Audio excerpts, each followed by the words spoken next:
দাঁড়ান, কিস্তির টাকা পরিশোধ না করা পর্যন্ত এই লাশ দাফন হবে না। আপনি কি পাগল হয়ে গেছেন নাকি? পাগল হয়েছি মানে? কিস্তির টাকা আগে আমাকে দিতে হবে। কিস্তির টাকা না দেওয়া পর্যন্ত এই লাশ দাফন হবে না।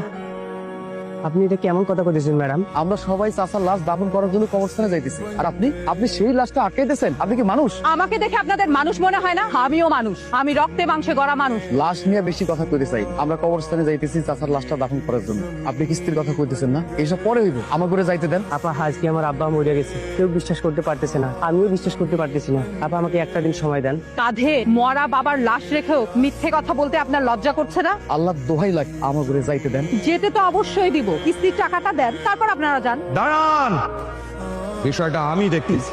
অনেক মানুষে কয় কিস্তি নাহি সর্বনাশা হয়, কিন্তু এই কিস্তি দিয়া কত মানুষের যে ভাগ্য পরিবর্তন হয়েছে এটা কি আর সকলে জানে? আপনি মানুষের কথা কেন কোন? আপনার কি কম উন্নয়ন হয়েছে? তুই ঠিকই কইছ।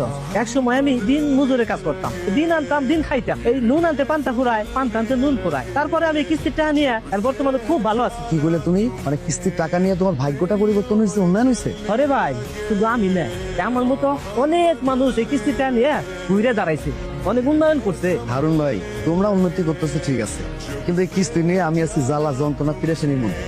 দূর মিয়া, জ্বালার কি আছে? এই কি জ্বালায় আছো? তো খুলে কত উনি। এই কিস্তির টাকা নিয়ে এমন একটা পেরেশানির মধ্যে আছি, ঠিক মতো খাইতে পারতেছি না, ঘুমাইতে পারতেছি না।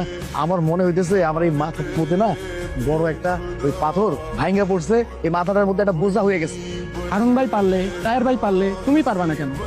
এই এই আলিম তো ভালো কথা কইছে। এই প্রত্যেকটা জিনিসেরই ভালো দিকও আছে, খারাপ দিকও আছে। তুমি ভালো দিকে লাগাইবা, তোমার উন্নয়ন হইব, খারাপ দিকে যাবে, তোমার ধ্বংস হইব। এটাই তো স্বাভাবিক, তাই না? আহারে, খারাপের কথা কইলেন, শিলার বাপটার কথা মনে করতেছে। হরে ভাই, শিলার বাপ চাচা খুব ভালো মনের ছিল। এই কিস্তির লোকের কথা সহ্য করতে না পাইরা গলার মধ্যে দিয়া মইরা গেল। কি আর করা?